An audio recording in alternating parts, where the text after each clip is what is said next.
نحمده ونستعينه ونستغفره ونعوذ بالله من شرور أنفسنا ومن سيئات أعمالنا من يهده الله فلا مضل له ومن يضلل فلا هادي له وأشهد أن لا إله إلا الله وحده لا شريك له وأشهد أن محمدا عبده ورسوله يا أيها الذين آمنوا اتقوا الله حق تقاته ولا تموتن إلا وأنتم مسلمون يا أيها الناس اتقوا ربكم الذي خلقكم من نفس واحدة وخلق منها زوجها وبث منهما رجالا كثيرا ونساء واتقوا الله الذي تساءلون به والأرحام إن الله كان عليكم رقيبا يا أيها الذين آمنوا اتقوا الله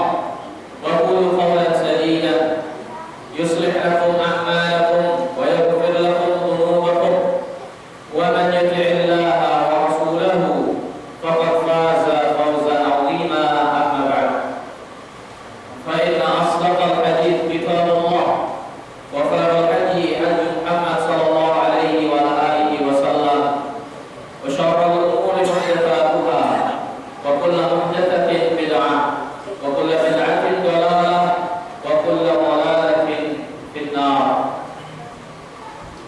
Hadirin yang dimuliakan oleh Allah Subhanahu wa taala, segala puji hanya milik Allah Subhanahu wa taala yang kita bersyukur dengan memujinya atas segala limpahan rahmat dan karunia-Nya kepada kita sekalian, terutama nikmat yang Allah Subhanahu wa taala berikan kepada kita sekalian untuk kembali dimudahkan berada di tempat yang mulia ini, beribadah kepada Allah Subhanahu wa taala, melaksanakan apa yang Allah Subhanahu wa taala wajibkan kepada kita sekalian. Mudah-mudahan Allah Subhanahu wa taala menerima segala amal ibadah yang kita lakukan. Hadirin yang dimuliakan Allah Subhanahu wa taala, di antara akidah yang berdasarkan Al-Quran dan sunnah Nabi yang mulia alaihi salatu wassalam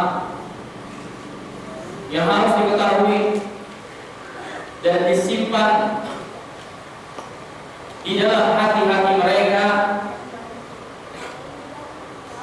serta dikuatkan akan keimanan ini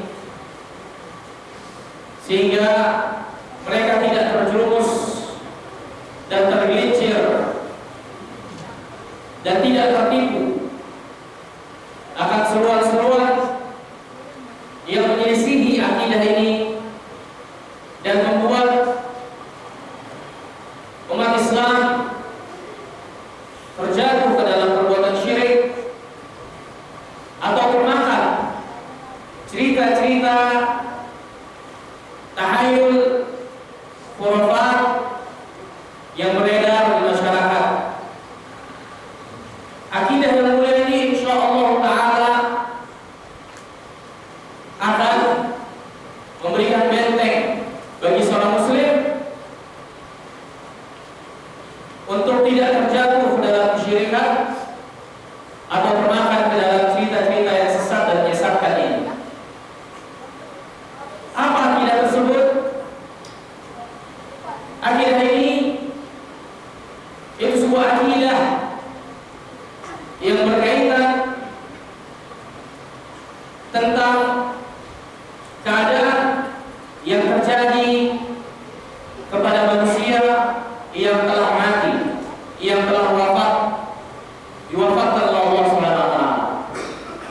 Ini akidah yang datang dari Al-Quran dan Sunnah yang menyatakan bahwasannya seorang yang telah meninggal dunia, maka mereka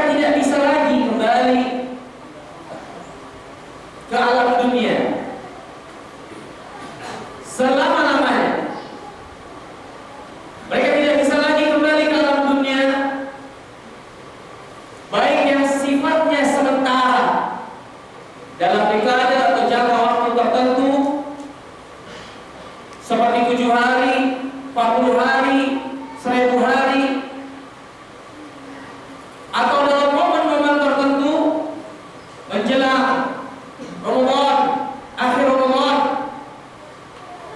dan selamanya, bahwasanya orang yang telah mati mereka tidak bisa lagi kembali ke dunia ini, sudah berbeda alam dan berbeda dunia. Dan juga akidah bahwasanya orang yang telah meninggal dunia, orang yang telah mati, maka mereka sudah Allah cabut pendengarannya, dan mereka sama sekali tidak dapat mendengar orang-orang yang berbicara kepada mereka, mengajak bicara mereka, apalagi curhat kepada mereka. Mereka telah dicabut pendengaran oleh Allah SWT, dan mereka tidak bisa mendengar dan sudah berbeda alam dengan manusia yang masih hidup di dunia ini. Ini adalah akidah yang berdasarkan Al-Quran dan Sunnah Nabi yang mulia Sallallahu Alaihi Wasallam. Di antara yang menunjukkan akan hal ini, kedua hal ini, yaitu firman Allah Subhanahu Wa Taala. Allah berfirman, "Wa ma anta bimusmi'in man fil qubur." Sesungguhnya engkau, wahai Muhammad, sekali-kali tidak bisa membuat orang yang berada di dalam kubur menjadi mendengar, dapat mendengar. Kalau Rasulullah SAW saja tidak bisa membuat orang yang berada di dalam kubur bisa mendengar, apalagi orang selain Nabi yang mulia SAW lebih tidak bisa lagi. Maka sungguh keanehan dan kebatilan kalau ada orang-orang yang masih meminta restu kepada kuburan-kuburan orang tua mereka, mengajak bicara orang tua mereka atau orang-orang yang mereka sepuhkan di kuburan-kuburan mereka. Padahal Rasulullah SAW saja tidak bisa membuat orang yang berada di dalam kubur menjadi mendengar. Bagaimana selain Nabi yang mulia Sallallahu Alaihi Wasallam? Maka bagaimana pendapat kita dengan orang-orang yang berbicara, curhat kepada penghuni-penghuni kubur ini? Bukankah ini suatu keanehan yang sangat nyata sekali? Allah Subhanahu Wa Taala juga berfirman, "Innaka la tusmi'ul mauta wa la tusmi'us summa du'a idza wallaw mudbirin." Kata Allah, sesungguhnya engkau, wahai Muhammad, tidak bisa membuat mayat menjadi mendengar, dan juga engkau tidak bisa membuat orang-orang yang memang telah tuli menjadi mendengar ketika dia berpaling dari hadapanmu. Engkau panggil, engkau teriak, ketika dia telah berpaling dan tidak melihatmu, maka dia tetap tidak bisa mendengar. Maka keadaannya sama.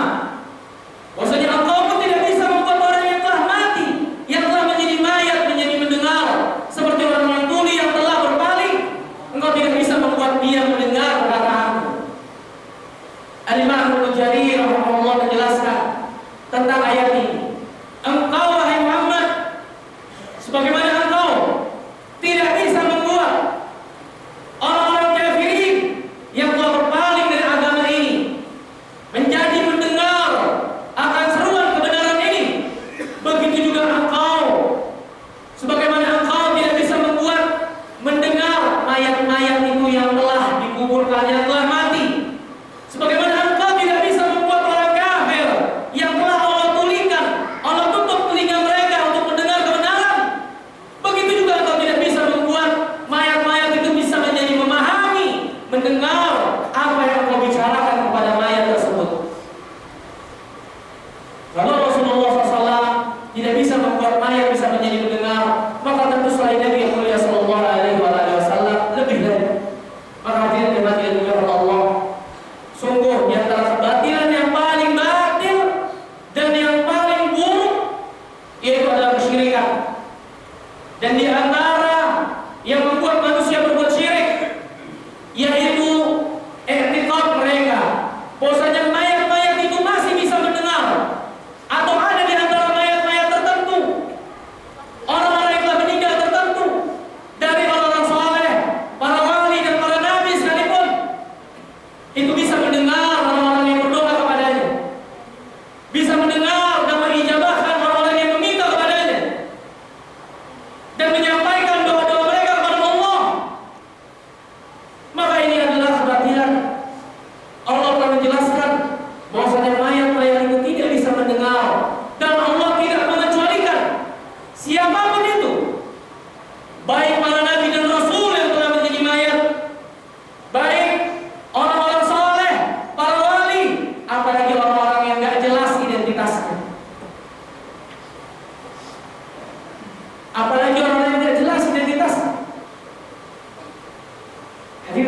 firman Allah Subhanahu wa taala. Allah firman, "Dzalikallah Rabbukum lahul mulk." Demikian Allah, Rabb kalian yang memiliki kekuasaan yang meliputi segala sesuatu. Allah penguasa alam semesta ini. Allah pencipta dan pengaturnya. Dan kata Allah, "Walladzina tad'una min dunihi ma yamlikuna min qitmir." Dan apa yang kalian minta, kalian seru, yang kalian berdoa kepada mereka selain Allah, maka ketahuilah mereka tidak memiliki sedikit apapun juga, walaupun sekulit hari. Mereka tidak memiliki kemanfaatan ataupun kemudaratan di langit dan di bumi ini walaupun sekulit hari. Allah yang Maha Esa dalam penguasaan alam semesta ini, dan tidak ada sekutu bagi Allah dalam hal tersebut. Dan kata Allah, "In tad'uuhum la yasma'u du'aakum wa law sami'u mastajabu lakum wa yawmal qiyamah yakfuruna bi syirkikum wa la yunabbi'uka mithlu khabir." Dan kata Allah, kalaupun ditakdirkan mereka bisa mendengar permintaan-permintaan kalian, maka mereka tidak bisa mengijabah permintaan kalian tersebut, karena mereka tidak memiliki kemanfaatan sedikit pun di langit dan di bumi ini. Sebagaimana dikatakan oleh Allah Subhanahu wa taala kepada nabinya yang mulia sallallahu, "Qul inni la amliku li nafsi darran wala rasyada." Katakan wahai Muhammad, katakan kepada mereka semua, sesungguhnya aku ini tidak memiliki kemudaratan ataupun petunjuk, rasyad, kemanfaatan bagi kalian sedikit pun juga. Katakan kepada mereka wahai Muhammad, itu Rasulullah SAW tidak bisa memberikan manfaat dan mudarat. Kalaupun mereka bisa mendengar, kalaupun ditakdirkan mendengar, maka mereka tidak bisa mengijabah doa-doa kalian. Dan pada hakikatnya mereka tidak mendengar doa-doa kalian. Apa yang kalian minta selain Allah, apa yang kalian seru selain Allah, la yasma'u du'aakum. Mereka tidak bisa mendengar doa kalian, permintaan kalian. Dan di yaumul qiyamah kata Allah, mereka akan mengingkari dan menjadi permusuhan kepada orang-orang yang menyekutukan mereka dengan Allah, yang menjadikan mereka sekutu bagi Allah Subhanahu wa taala. Mereka akan mengingkarinya. Sebagaimana Allah jelaskan tentang pengingkaran para malaikat, pengingkaran orang-orang saleh, pengingkaran para nabi dan rasul ketika mereka dijadikan sesembahan selain Allah.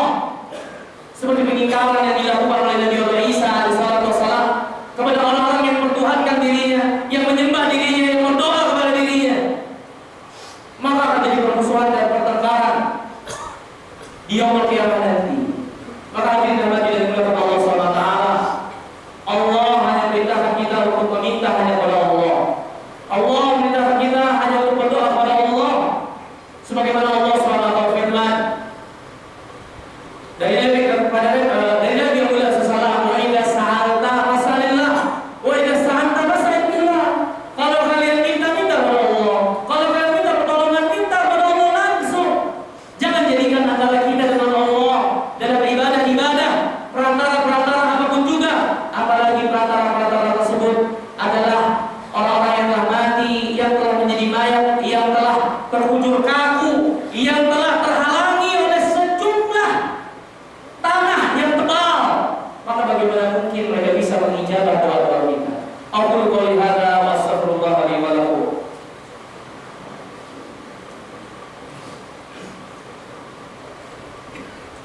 Alhamdulillah hamdan katsiran thayyiban mubarakan fihi mubarakan alayhi kama yuhibbu rabbuna wa yarda. Wa asyhadu an la ilaha illallah wahdahu la syarika lah, wa asyhadu anna Muhammadan abduhu wa rasuluhu la nabiyya ba'dahu, amma ba'd. Hadirin yang dirahmati dan dimuliakan Allah Subhanahu wa taala, Rasulullah SAW sendiri telah menjelaskan bahwasanya dirinya pun tidak bisa mendengar dan tidak tahu apa yang terjadi pada umatnya, apa yang dialami oleh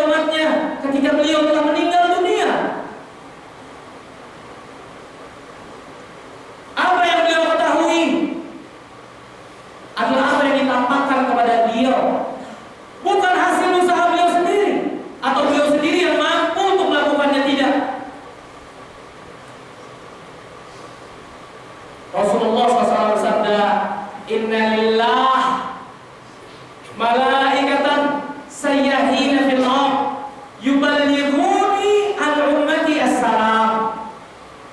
Kata Nabi SAW, Allah SWT memiliki para malaikat-malaikat yang bertebaran di muka bumi ini, yang akan menyampaikan salam kepadaku yang diucapkan oleh umatku. Kalau Rasulullah SAW dapat mendengar setelah beliau mati, setelah beliau wafat, setelah beliau jadi mayit, maka buat apa malaikat-malaikat ini? Buat apa malaikat-malaikat ini ditugaskan untuk menyampaikan salam dari umatnya kepada beliau, kalau beliau dapat mendengar secara langsung? Hadirin dirahmati dan dimuliakan Allah Subhanahu wa taala. Terlebih lagi Allah Subhanahu wa taala juga telah berfirman, "Wa min waraihim barzakhun ila yaumi yub'atsun." Dan ada barzakh antara orang-orang yang masih hidup dan orang yang telah mati sampai yaumul qiyamah nanti. Apa yang dimaksud dengan barzakh ini?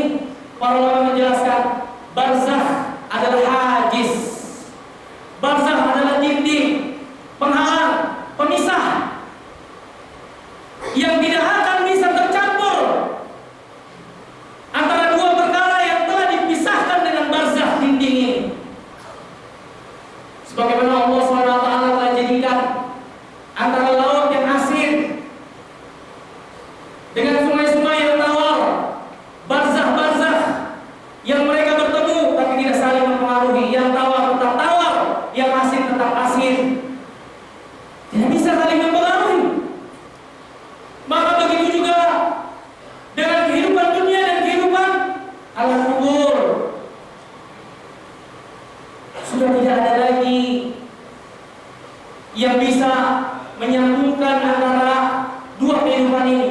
Sudah ada barzakh, sudah ada dinding sampai yaumul qiyamah. Seorang yang masih hidup, mereka tidak bisa masuk ke dalam dunianya orang-orang yang telah mati.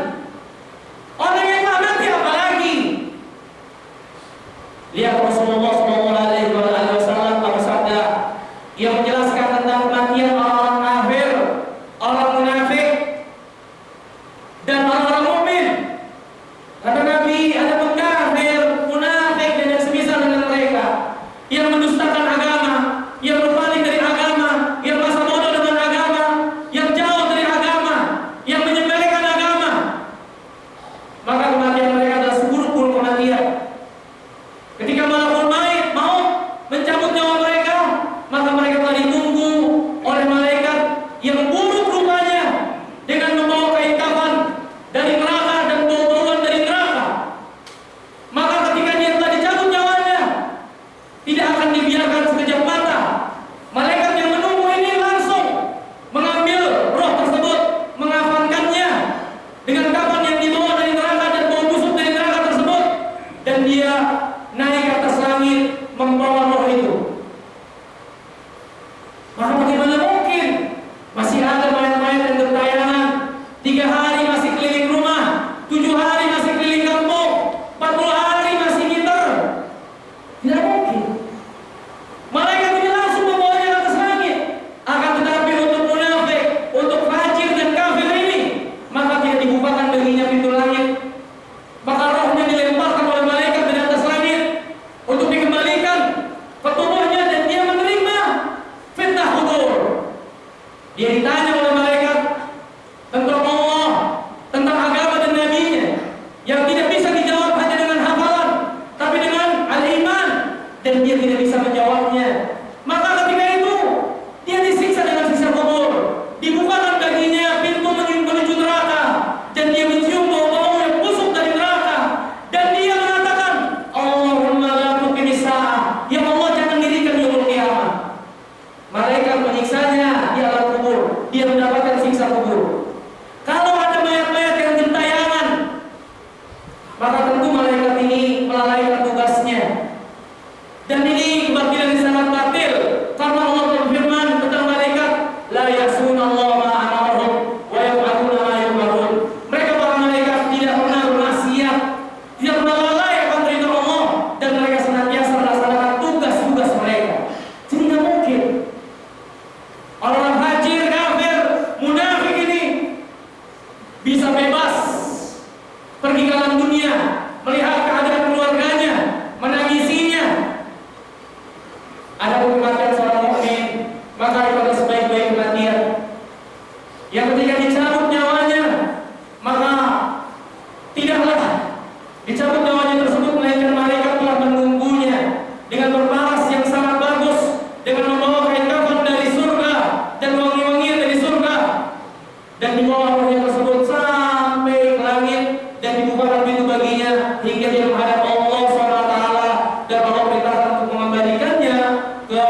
hiruk pikuknya